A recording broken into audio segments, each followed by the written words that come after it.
Olá! Sabe aquele mau comportamento infantil que a gente logo pensa que é rebeldia? E se na verdade ele fosse um alarme de incêndio? Um sinal, sabe? Um pedido de ajuda. Bom, é exatamente isso que a gente vai explorar hoje. Vamos nos equipar como verdadeiros bombeiros emocionais. O nosso trabalho não é apagar a criança, claro, mas sim o fogo por trás do comportamento, aquela necessidade que não está sendo vista.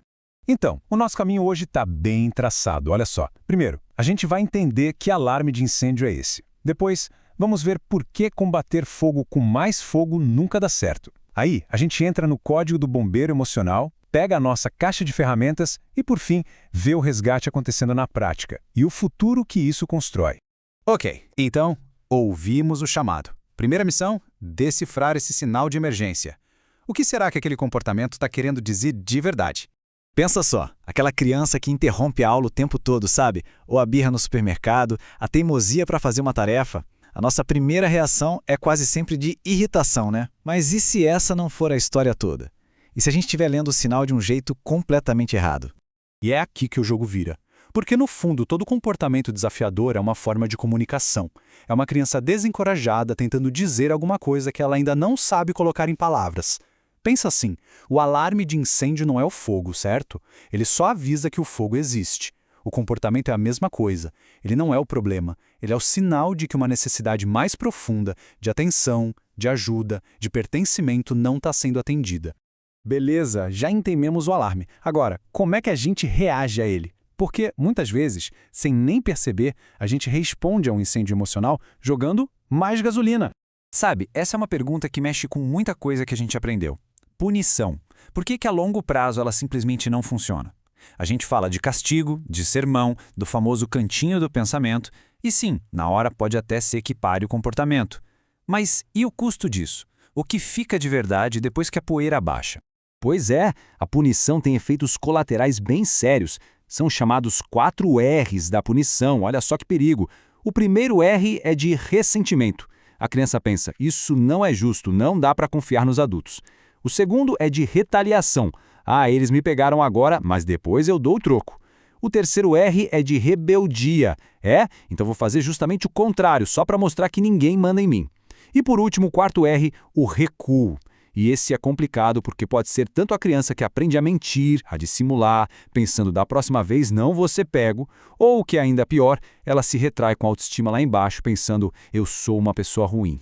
E essa tabela aqui mostra o contraste de um jeito muito claro. De um lado, você tem a abordagem punitiva. Ela foca no erro que já passou, gera medo, ressentimento e afasta a criança bem na hora que ela mais precisa da gente. Agora, do outro lado, tem a abordagem conectiva. Ela gera confiança, respeito, fortalece a cooperação e, mais importante, foca na solução, no futuro. No fundo, a escolha entre esses dois caminhos define o tipo de relação que a gente está construindo. Ok, então se punir não é a resposta, qual é? Agora a gente vai para o coração da nossa missão de bombeiro. O princípio que guia todo e qualquer resgate de sucesso. E o princípio é este aqui, e é para guardar no coração. Conexão antes da correção. Pensa comigo, quando um bombeiro de verdade chega num incêndio, a primeira coisa que ele faz não é perguntar quem começou o fogo, não. É garantir a segurança, conectar a mangueira, controlar as chamas. Com a gente, como bombeiros emocionais, a lógica é idêntica. Antes de pensar em corrigir, a gente precisa se conectar. A criança tem que sentir que mesmo no meio daquela fumaça toda, a gente está ali, do lado dela. Mas por que essa conexão é tão poderosa assim? Porque ela vai direto numa das nossas necessidades humanas mais básicas, a de pertencimento. Todo mundo, mas especialmente as crianças, precisa se sentir aceito, se sentir importante, se sentir parte de um grupo. Quando essa necessidade está preenchida, a cooperação vem que vem, flui que é uma beleza. Agora, quando não está, aí o alarme de incêndio do mau comportamento começa a tocar sem parar. Essa frase aqui resume tudo perfeitamente. Crianças aprendem melhor quando se sentem compreendidas, não quando se sentem julgadas. É isso. A conexão cria um ambiente seguro, sabe?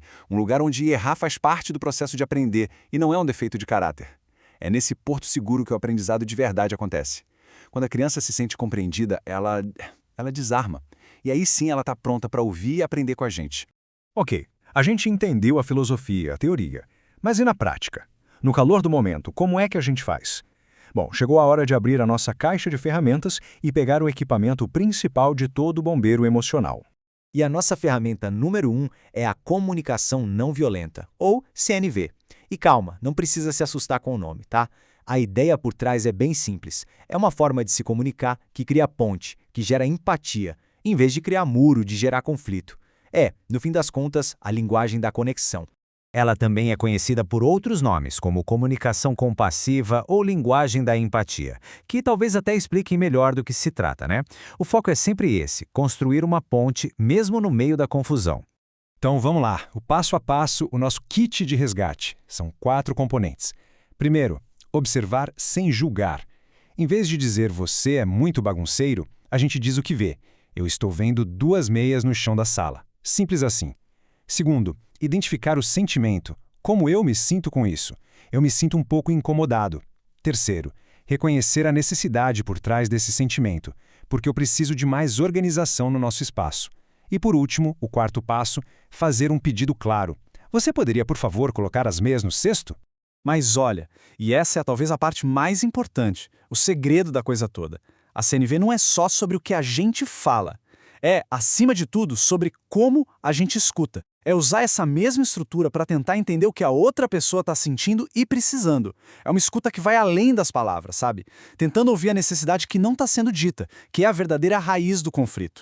Muito bem, estamos equipados. Agora vamos ver como tudo isso funciona numa emergência de verdade. E claro, o que acontece a longo prazo quando a gente usa essas ferramentas. Vamos imaginar a cena. Uma criança interrompe a aula.